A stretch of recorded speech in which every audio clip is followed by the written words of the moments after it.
You've heard some good information from these four experts up here, and I sincerely mean that. They know what they're talking about. They've been there and done that. And now we'd like to hear from you. Does anyone here have any questions you'd like to ask? And I see your hand go up first, so we'll start with you.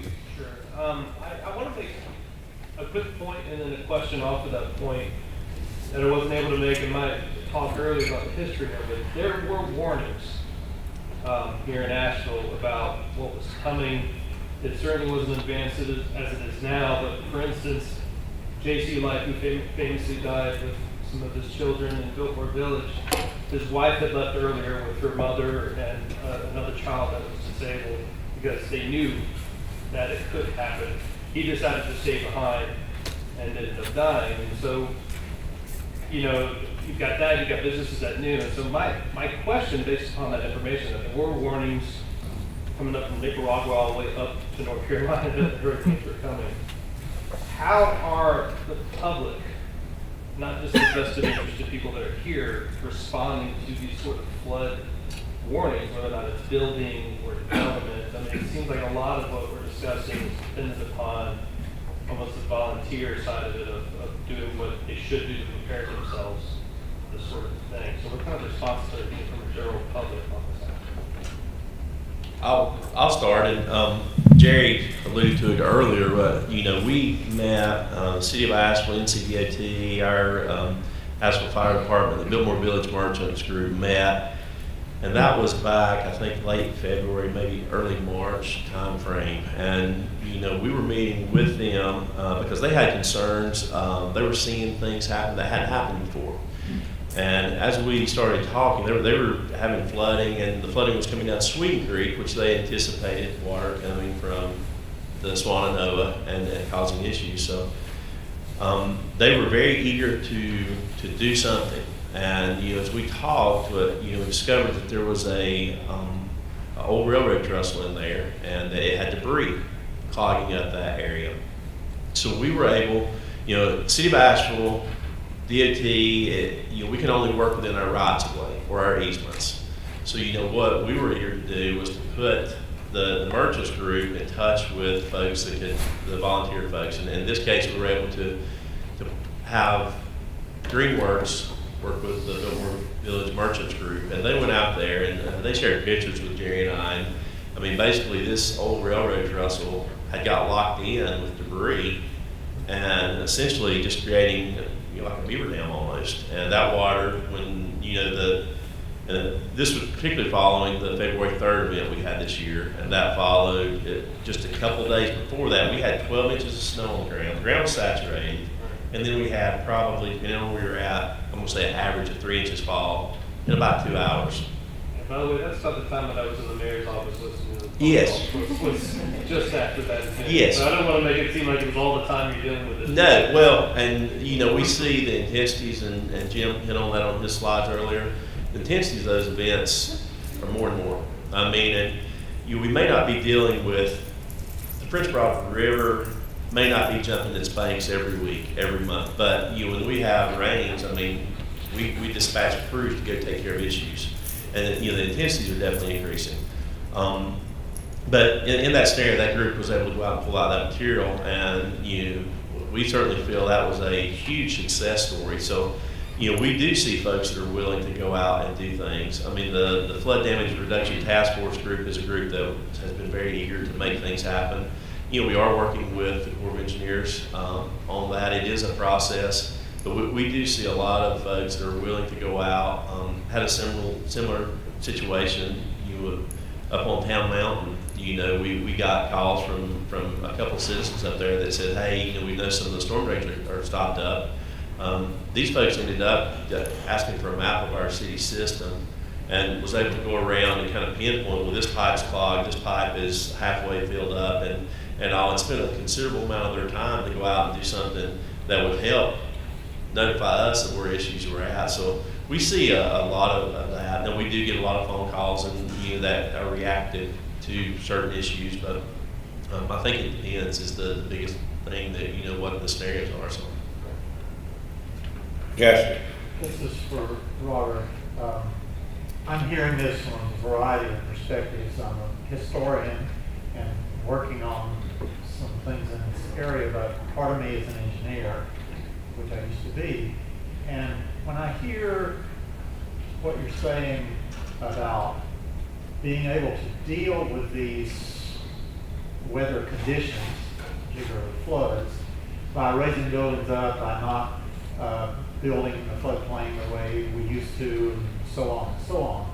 All that sounds very encouraging to me, but I also see that curve of what you can do flattening out there eventually.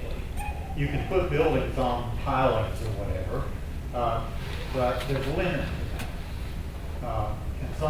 I would like to hear you talk about what those sort of engineering limits are. You know, the pilings can scour out, for example, when you've got high rates of flow. Right. What do you think of that? Obviously, there are lots of social possibilities, there are cultural possibilities, there are design possibilities, but there are some kind of limits to that. And so Well, absolutely. how do you encounter those? Which is why I made the point earlier about it being everyone's responsibility within the bowl to avoid contributing to the problem by allowing runoff from their property to the property below them.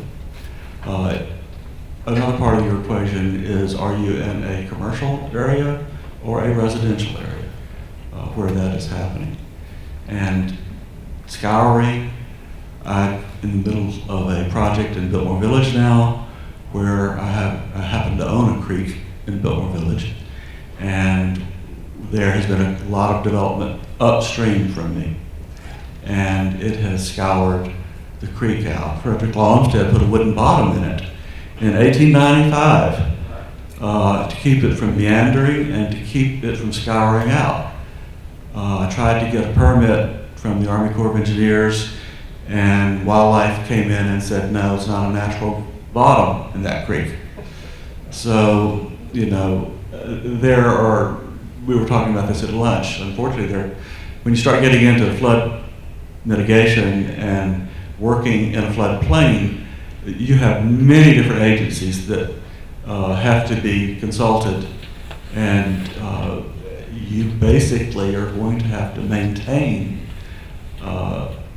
as I was told by FEMA, you just have to armor up. And that was not a term I had ever really heard before, but it was very similar to the flood study that was done for the properties in Biltmore Village that basically just told and had photographs of all the properties in Biltmore Village and showed everyone where the 100-year flood line was relative to their structure. And then it gave options for what you could do. And if you were in the 100-year floodplain, then you could armor up, or you could bend over and kiss yourself goodbye. One or the other. That's just it. So, and armoring up is still okay, ethically okay, and environmentally okay? Is that what you're saying? well, if you have a creek that is getting deeper and deeper in an historic district, it's a National Register historic district, and you're trying to protect structures, then you really don't have much of a choice. It's much better if you could create a pond there, or even upstream have someone create a pond and reduce that velocity in that creek. But we don't always have, even sometimes when we have the options, as you heard earlier, we don't have the finances, and we can't get the government to give us the money because the payback doesn't fit their formula. So retention ponds are great where you've got percolation, but if you're trying to create a retention pond in an area that's already got a high water table, then you're not really doing anything effectively. I wanted to respond to, in the county, it wasn't just flooding, it was also landslides in 2004.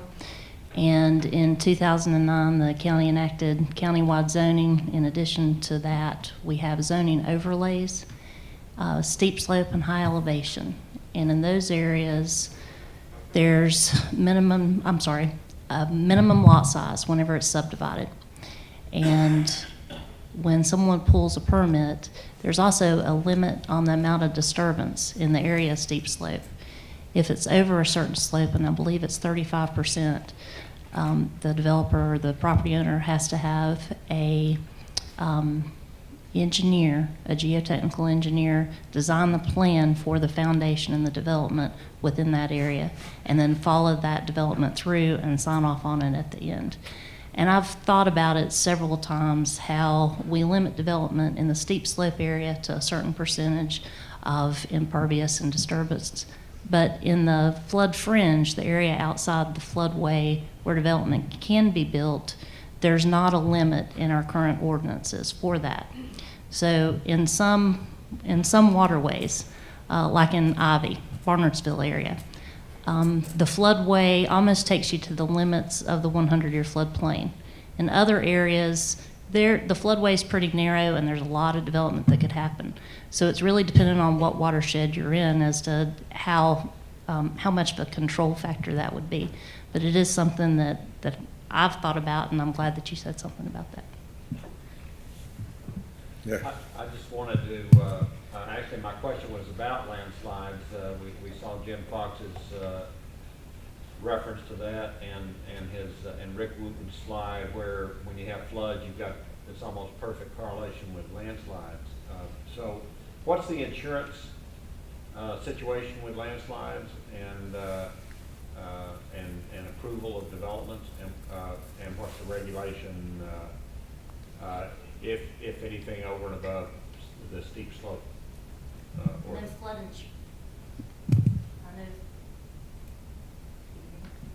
I know flood insurance regulations. In terms of landslide, I don't know what the regulations are in terms of insurance. If you build in the 100-year floodplain and you have a federally backed mortgage, you're required to have flood insurance. And that rate is based on how elevated the structure is above the base flood elevation. Landslides, I'm not sure, but in terms of permitting, just what I said, if it's in a steep slope, high elevation overlay, then it is required over a certain percentage slope that a geotech be involved in the construction of the structure. Sounds like Jim Fox knows.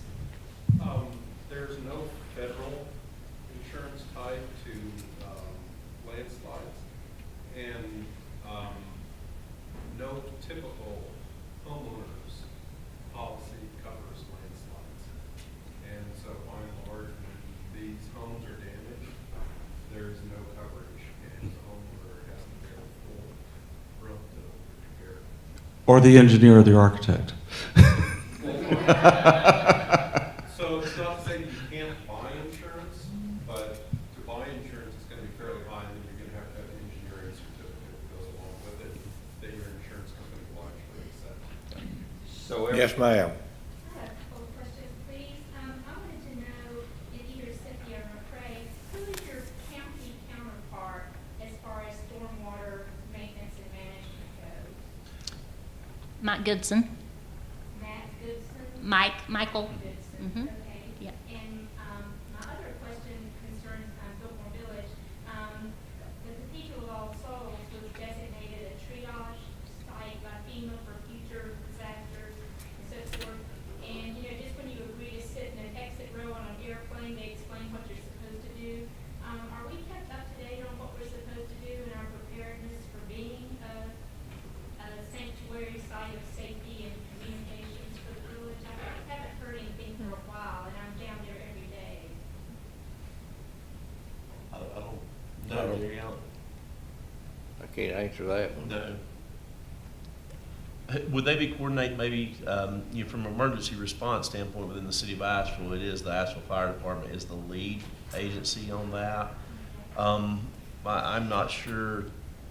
I'm not sure was probably the best answer I have in that regard. Pursue that one. Probably through Angie Ledford, if anybody would know, she's emergency management planner. And back in 2004, I know that the Disaster Recovery Center, it was an emergency management operations, and then also Red Cross was really involved. So maybe Red Cross if Angie doesn't know. Yes, ma'am. I wanted someone to address bridges, and because I heard in the aftermath of the Great Flood of 1916, Madison County was impassable. All of those little bridges through the narrow channels, and I heard pretty much the same thing in 2004, that suddenly all the bridges were gone. And are we building better bridges, or are we just having expect that they're going to get washed out in these narrow valleys, and just have a better response to replacing them, or a combination of them? Have information on bridges. McCray, that sounds like a DOT engineer. I can definitely share on that one. In 2004, I'm trying to think over the 3 counties, how many bridges that we lost. I know there was one up in the Barnesville area that the bridge ended up collapsing. There was 2 more, the bridge didn't collapse, but the area close to the bridge abutment scoured out. And one was up near Sandy Mush, the other one was up in Barnesville. That's the 3 that jump out at me right now that I recall. When a bridge is designed, certainly that's nothing that's took lightly. That bridge, it goes through the hydraulic modeling studies. They span the floodway, which is the area that is most likely to be damaged or cause damage. So the city just recently constructed a bridge off Azalea Road. That was part of our Lake Craig project. That was really a combination project of a roadway improvement pedestrian facility along with stormwater amenities. We put some rain gardens in out there, and also did some flood mitigation below the existing Gaseous Creek. But when we looked at that bridge, that's something that the abutments are huge. The footers under those are huge. So a lot of design going into those. Now, certainly I can't speak to what happened in 1916, but the bridges that were washed out in 2004, there was a handful, but it's not. I mean, there was roadways washed out throughout the counties. There was another one up in the Barnesville area that Fran came through, and it took half the road away. We just got it repaired back, and Ivan came through 10 days later and decided it wanted to do that again. So it took literally the same location, just a little bit bigger the next time. So it wasn't countywide, it wasn't anything spread like that, but there were a few impacts to those areas. They got replaced really quick too. So In 1916, some history that I've read about that, a lot of the bridges that washed out were old wooden bridges, which was probably what they built back in those days. And they replaced a lot of them with concrete bridges that weren't replaced until, 60s, I guess, some of those. But as far as if we had a flood today and we had bridges washed away, a lot of them, when you read about this, are private bridges, then that's up to the individual property owner. And there's no particular there's some guidelines out there, but nothing mandatory that says if you own a private bridge, you have to build it to certain standards. There's also the Biltmore Avenue Bridge that should be mentioned in terms of flood control. The previous historic bridge over Biltmore Avenue had, at the Swannanoa, had a piling in the center of the Swannanoa River. And so it was a double arched bridge. And in order to open up more net clear area under the bridge, the new bridge that was put in is a clear span bridge that completely spans the whole river and actually is bearing at a point further from the center of the river on either side as well. Yes, sir. I have a mitigation question related to the 2004 flood. I had lunch this afternoon at Zoe's right on the Swannanoa River, and I just wanted to see the elevation. I go by there all the time, and I see how the property owner did elevate it after the flood in 2004. So I kind of checked it out, and it looked like he elevated it, 8 feet above the road itself, Swannanoa River Road. So my question is, you had to make that decision, and the height. 2 questions. Was that above the high level of the flood? in '04 where he is now, or? 2 foot, 2 foot above the mean flood elevation for the 100-year flood. So we did not have 100, the flood of 2004 was not a 100-year flood. Well, so what was the height differential between where he is now? So was he above? He probably would be quite a bit above the 2004 flood, Oh, he would? but only required to be, as she mentioned earlier, 2 foot above the 100-year flood.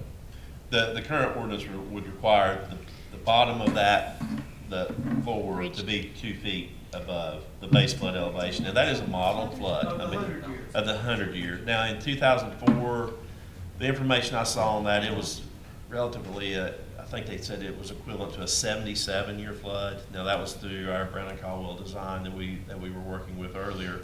I recall. He was a good citizen, more or less, for his own interests. I Maybe. guess with the exception of, the ideal thing would have been to put it on pillars, right? And not stop up the river with his parking lot. Oh, okay, that was another thing, okay. Well, the parking lot was there, Robert, so that one's been there. Not to the extent that it is It's a today. touchy subject. So what, in that case, in order for him to build that structure in the floodplain, he had to, that was a requirement that he had to elevate that. So that structure, the other structures that went in the area that's been substantially Now, is improved. FedEx still below the, FedEx is still below. so that owner didn't do anything? It must not have been substantially Oh, damaged. he didn't at have to FedEx. rebuild. So Didn't have more than 50% damage. Remember that earlier? So I recall seeing pictures on that same subject down there of the flooding in Biltmore Village, and I recall seeing the tops of the road signs. So that kind of gives you a perspective on where that would be equivalent. So, those road signs would be a little bit lower than that. And different types of construction Gentleman handle back here. floods better. In the next month, the 1916 flood is more than 100 years old. Does that change the lines of the 100-year floodplain, or do we still use the language of 100 years? It's a misnomer.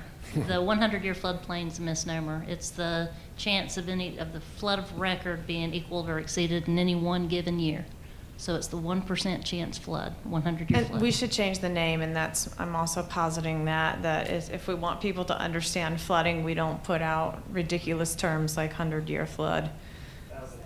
We just say, 100th of a chance or whatever, 1% chance this year flood or whatever. Yeah, I mean. Something a little bit Otherwise, easier to people think understand. if you don't live to be 100, Has nothing to you do with don't have to 100 worry. years at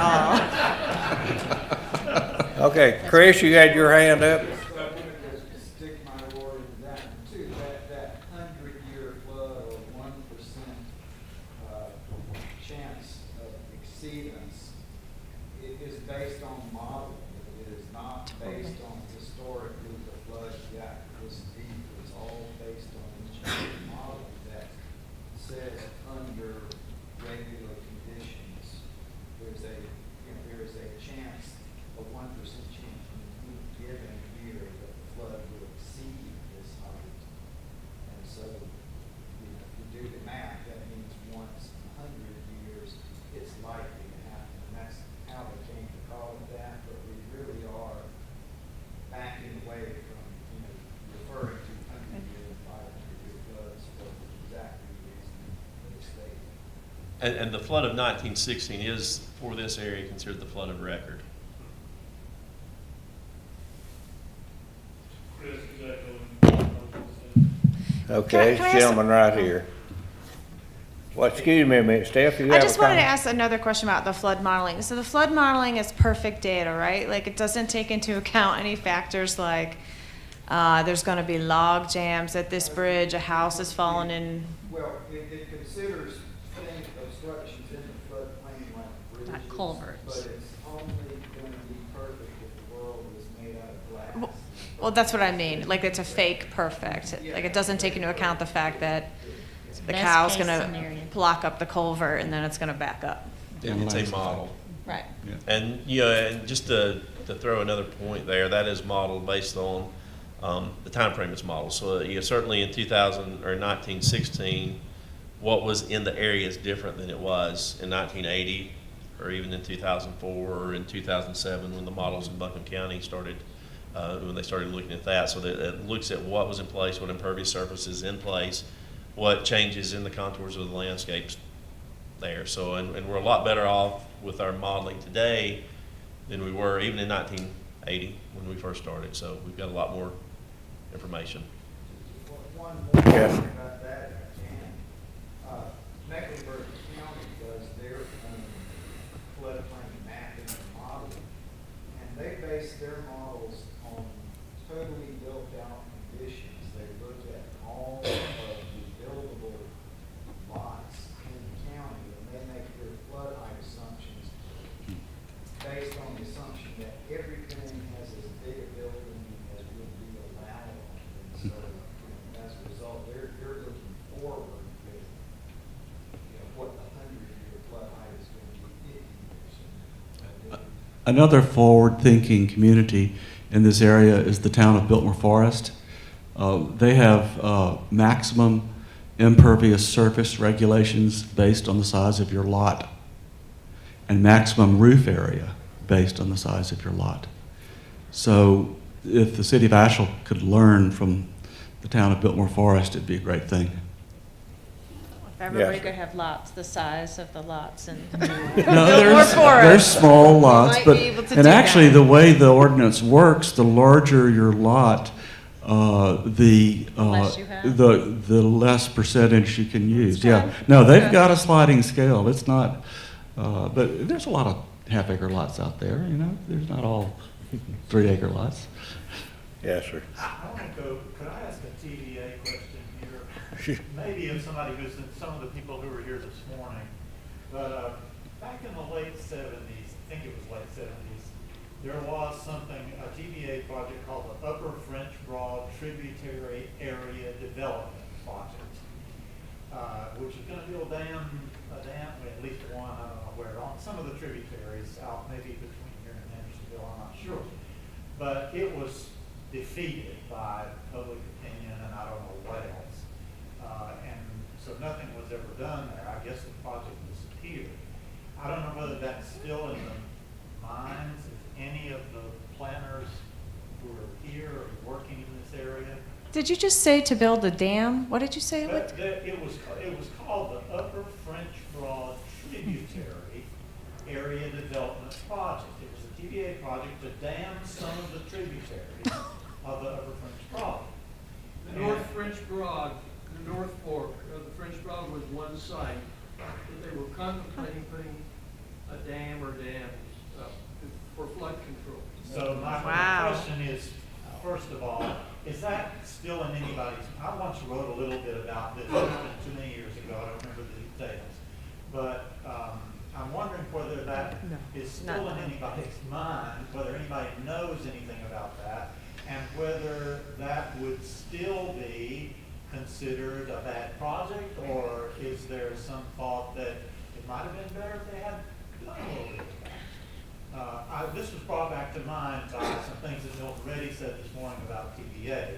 And so I'm just pondering this. I'm wondering, is that still out there anyway? Not as a project to do, but in anybody's thinking about There's what a, might have I mean, changed? I'll give you my take on it. I mean, undamming the nation's waterways is a huge movement right now, and there's a lot of documentaries out there. They are trying to figure out ways to create dams that, just like they're trying to figure out ways to create highways that allow habitat to cross it. I mean, the issue with damming, there's many of them, but one of them is just that you're basically damming up any of the aquatic life. So I think it would be, just with new rules and the way people think about the environment, I just don't even know if our community would, and I'm just speaking from a small Asheville perspective, I don't even know that people in our community would be tolerant of something that is seems to be anti-everything future thinking. At the time that came about, and I can give a little bit of information, they wanted to build one on Cane Creek, one on the Swannoa River, somewhere up around Warren Wilson, one in Barnardsville, somewhere on Ivy River, I think, and it was I don't know that it was an actual dam, but it was a way to slow the Yeah, The I think flood it's- water's down, but a lot of the public opinion is what stopped that. But a lot of the property owners didn't want to be involved in it because they was afraid they would lose some farmland or various things, and that pretty well stopped that project. I'll get back to you in just a second. This lady back here in the back's been holding her hand up. Yeah, well, I was curious about you said 50% are doubling the amount of pavement in the River Arts District with your project. I mean, you're talking about pervious surfaces being a problem. So, I mean, can you talk about that a little bit more? I could talk about it. So my take on it is the first part about it, when I get back to something that Robert was talking about a little bit too, is that we're talking about an area where the groundwater, you know, you're right next to the river, the groundwater is maybe 3 feet down, and if it's high, it is, there is no groundwater. So if you're trying, during a flood event, having a pervious surface in the floodway does not do anything. The pervious surfaces you need are in areas where it can percolate and drain and the soil can absorb it. So that's one thing to think about. And actually what we're trying to do is to put those paved surfaces in there for multi-use paths and bike lanes in the floodway, not outside of it and closer towards the flood fringe. So we're managing in that way. I'm not saying it's a great thing, but I'm saying that it's been thought about, and there has been some discussion about, oh, it should all be green streets with, you know, all of the drainage. It shouldn't be it shouldn't be curb and gutter. It should all be, you know, this place where it can drain on its own. But as I mentioned, it was kind of looked at and said, you really need those green street areas in other areas of your town. That's where you should make those more expensive investments, and here, maybe not so much. And so as I mentioned, also as part of that in creating the widening of the road to create those bicycle amenities and what have you, is that the way to think about it too is that we're also trying to mitigate other environmental concerns. So, you know, in our community, the more people that come in, we have more cars.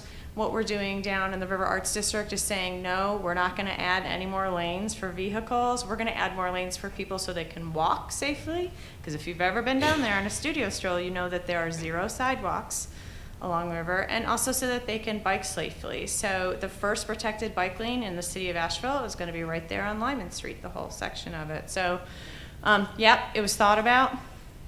We're doing it.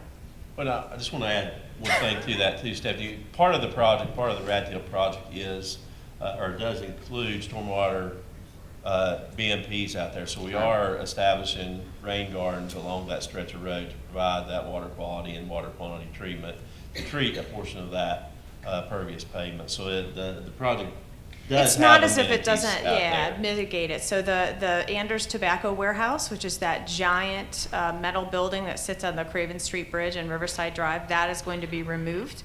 There will be no more building there. That's almost an acre.